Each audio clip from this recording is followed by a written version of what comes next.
the apex of success by the redemptive power of unity and perseverance. দেশে যদি 50% যদি নারী হয় আর তাদের ছাড়া যদি আমরা চিন্তা করি দেশ এবং জাতি উন্নয়নের শিখরে উঠে যাবে তাহলে সেটা একটা ভুল হবে।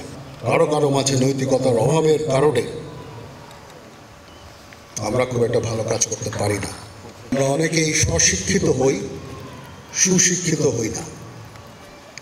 ভালো ভালো রেজাল্ট করি, ভালো জিপিএ নাম্বার পেয়ে উত্তীর্ণ হই, ইউনিভার্সিটিতে ভালো করি, পিএইচডি করি, বড় বড় জেনারেল হয়ে যাই, সেক্রেটারি হই, রাষ্ট্রের বিভিন্ন গুরুত্বপূর্ণ দায়িত্বে আমরা চলে যাই।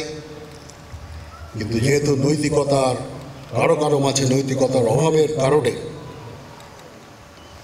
আমরা খুব একটা ভালো কাজ করতে পারি না।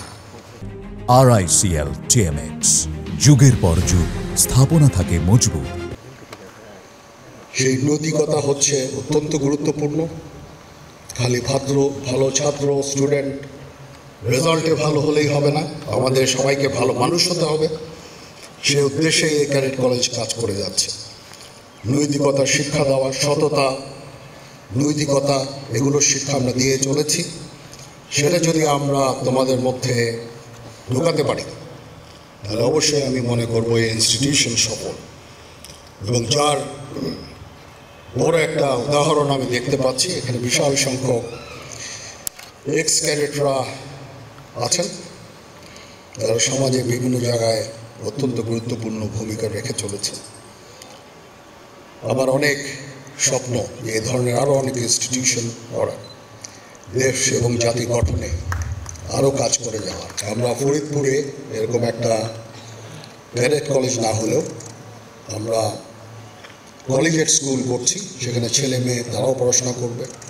আমাদের খুলনায় একটা এরকম ক্যাডেট কলেজিয়েট স্কুল আছে, মিলিটারি কলেজিয়েট স্কুল, সেখানেও ছেলেমেয়েরা পড়াশোনা করে যাচ্ছে। এরকম আরও নতুন নতুন এ ধরনের প্রতিষ্ঠান ইনশাআল্লাহ আমরা ভবিষ্যতে আরও করব। আজকে আমার অত্যন্ত ভালো লাগলো, সুন্দর একটা প্যারেড আমি দেখলাম, সুন্দর একটা আয়োজন হয়েছে।